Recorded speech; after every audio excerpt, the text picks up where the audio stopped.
Hi, Handle Your Business Girl Group. This is Dr. Gail weighing in or saying hi.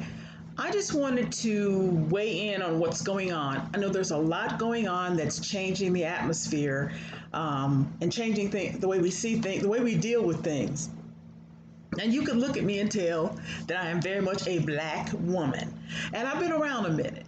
So those of us who have been around a minute, we've seen things change. Seen things stay the same. We've seen promises of change, but it's like people forget about you after you stop making noise. So here's what I like to say. People tell me oftentimes I'm like Neapolitan ice cream. Oh, my phone is blinking. I'm like Neapolitan ice cream.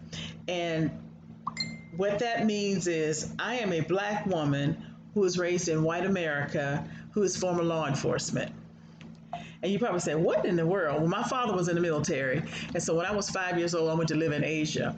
And if you haven't had a chance to hear my speech or my video on my first experience with racism, I really want you to take a look at that and listen to it and how Crayola crayons changed my life in a very interesting way. It was my first experience with racism. So I grew up, like many of us, with racism, but I was taken out of the black community and thrown over in Asia into a different culture. And I experienced racism, not from the indigenous people, not from the Okinawans, but from a little white boy. Because a lot of black people were not living where I was living. So I got my first experience at age 7 with racism. Now I just want to say this, fast forward. Because I was raised in a military environment, I became a conservative. I have conservative views. Now, I'm not going to get you if you're liberal. That's your choice. I'm not going to try to tell you how to vote. That's your choice. I'm not here to debate politics with you. But what I'm saying is there's certain things that hit me right here in the heart and tenets that I live by. And as a result of that, I probably vote differently or stand differently than most black people because I have been called to be a bridge between the races, between the genders, between the political parties, and between the generations. So therefore I have a different mission. So many times we judge people harshly and unfairly because they do things differently than we do and they want to go off. And I'm thinking, hold up, if I'm over there with you, I'm not making a difference. I need to be with people who are different from me so I can learn, listen, and translate and interpret, because sometimes that's what I do. I listen to everybody and then I say, wait a minute, did you hear what this person said? So when everybody's yelling and stuff, I'm always the one that's like, okay, but wait a minute, I just heard this. I'm that girl. So oftentimes I go into a different place where people are not comfortable, and I'm used to being uncomfortable because I grew up uncomfortable, because that's the way I believe the Creator created me, to go where conflict is, to hold up a mirror so people can hear. And I went and during this last political season, I'm going to say this because it's very true. What happens with me is I end up going in among a lot of white people and listening, and they say things to me they wouldn't say to anybody else because somebody else might fight them. Case in point, there was election time. We had a white female who was running for office, and I'll never forget, I was in the political action as a commissioner for my state, and we had all these big dignitaries come in. Matter of fact, the people who were running for president were coming through our state, and they asked me to pray over the rally. So anyway, that's another story. But this white woman asked me, and she was running for office, and she said, Dr. Gail, I want to know when black people are going to get over it. Now, you have to remember, because I'm a bridge, I understand that people have to walk over the landscape of my life in order to get to a destination of understanding. So when she said this to me, I'm going to relay the conversation to you to let you know where I stand, because I believe that there's some of us who are not going to be standing out, not doing the protest, not walking. We're not going to be holding signs, but we do it in a different way. When she asked me that, I said I had to stop in my tracks and ask her what she was talking about. So specifically, I said, what? Get over what? She said, well, we've had some blacks to be successful. Ooh, Jesus. And I was like, okay. And they've done this and they've done that. In other words, they've allowed these blacks to be successful. And we've given them a seat at the table. And this is a person running for office now.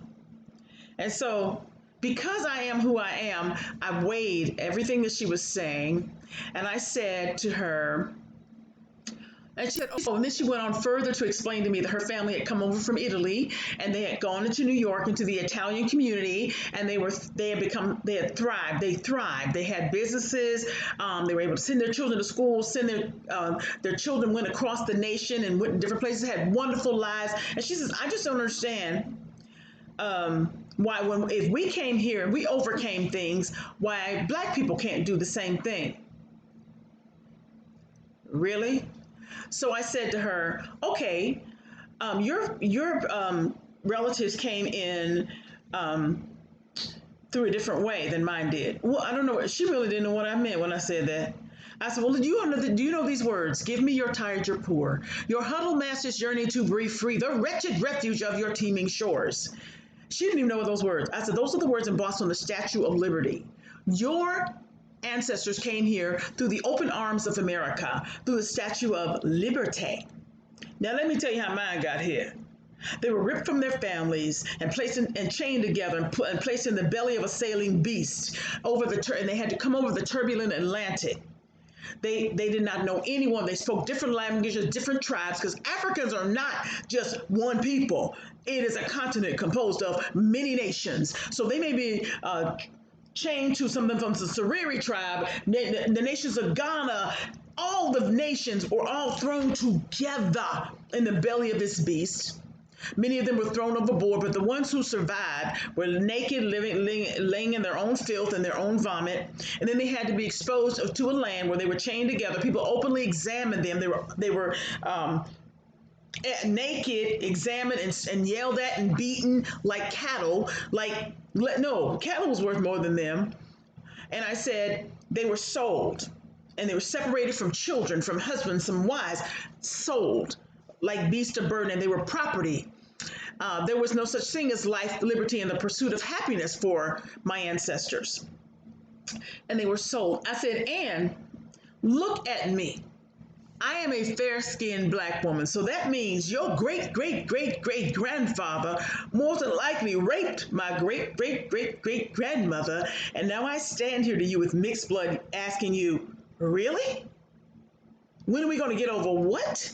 When every time you look at us, you immediately elevate your thought process to think that you're better than us and you know more than us, and we are a part of you.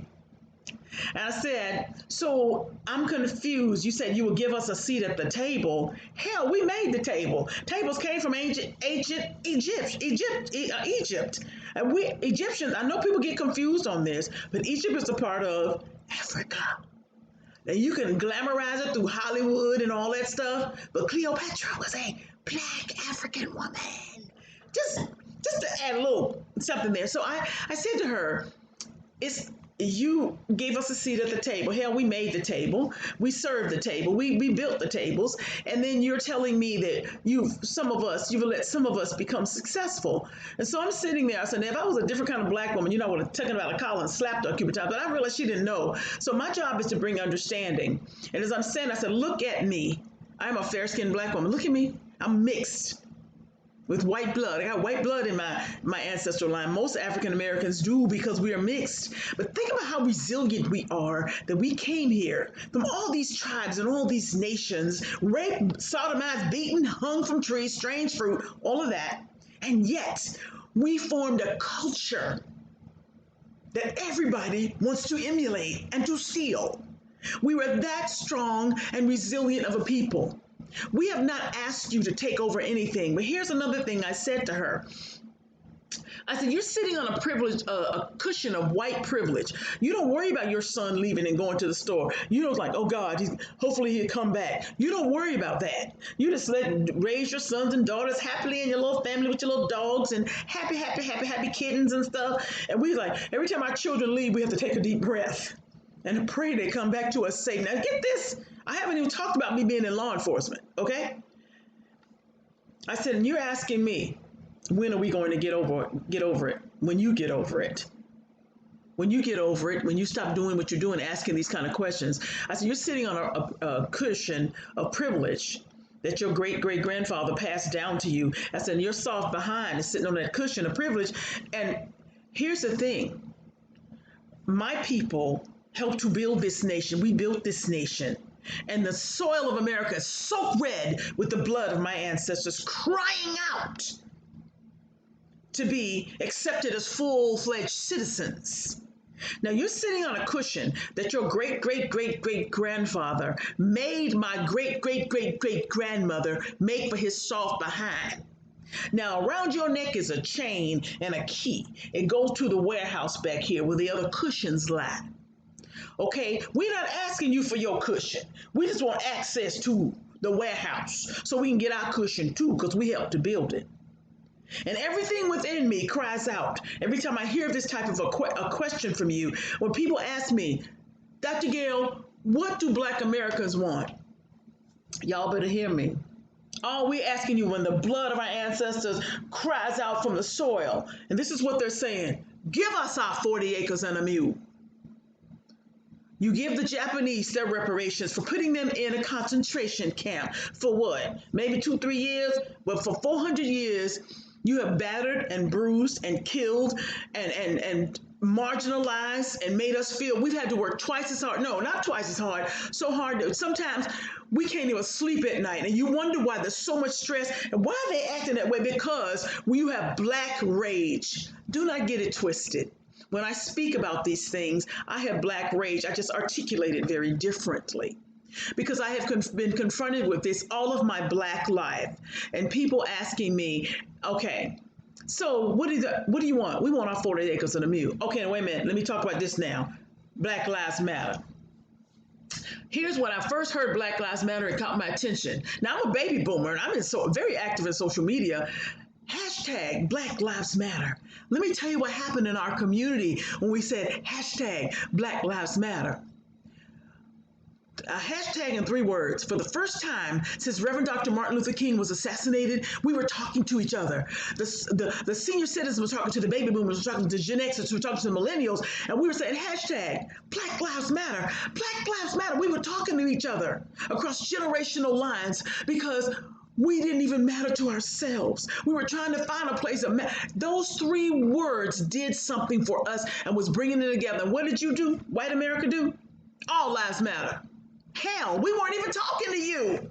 We were talking to each other. That wasn't for you. That was for us. You can't even give us a hashtag in 3 words. Come on now.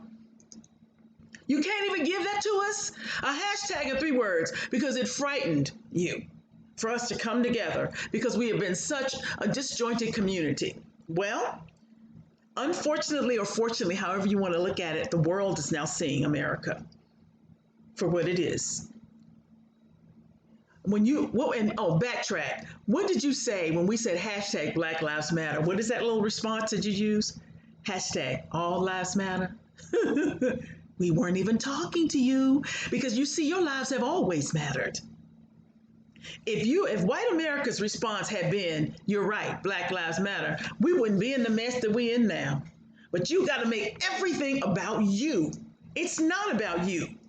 And it's like they say, what does it say? All lives don't matter until Black Lives Matter. Your lives have always mattered. Now we want to be heard. And so what's happening is not just across the nation, but around the world, it's rising up. This generation ain't gonna put up with what the previous generations put up with. You see, because let me tell you what's happened. Some of us, like you said, like the woman said, we've let some of you through the cracks. Okay, guess what? The baby boomers have funded the millennials who funded the Gen Xers, and then they got phones and all kinds of stuff. Same thing you got, and they ain't having it. They just ain't having it. They want a different world. Now, I'm not saying that everything they're doing is right. I agree with everything. I'm not saying that, but I am saying this. Hashtag Black Lives Matter. Be quiet. Don't say all lives matter. Let us have our say because this is us. It ain't about you. It's about us. Black Lives Matter. Our lives matter to us for the first time. And we will not be silenced. We will not let you take that from us anymore. Because everything that we create, you want to take it from us. Give us our hashtag in 3 words. But no, you got to give it to us. We got it. All I'm saying is you want an understanding? That's it. We want access. We want our 40 acres and a mule, and we want our lives to matter, even to ourselves. This is not about white America. This is about us. We don't need you to do it for us. We don't need you to teach us. We don't need you to say, I'm going to fight for you. No, you fight with us. We don't need you to even take over that process as well, because some of you are saying you mean well, but I'm going to help you fight. No, you need to ask us how you want us to help. You need to ask us how can we serve you? Then we can tell you what we want. You can't just come in and decide what you're going to do. That doesn't work. That's what we've done before, and we just put our heads down when it happens. So bottom line, just listen. Be sensitive if that's possible, and listen and ask us what we want. In other words, honor us, as we've always had to honor you. So that's my stand on the matter. Black lives matter. And I'm a Black woman, and I matter. Thanks.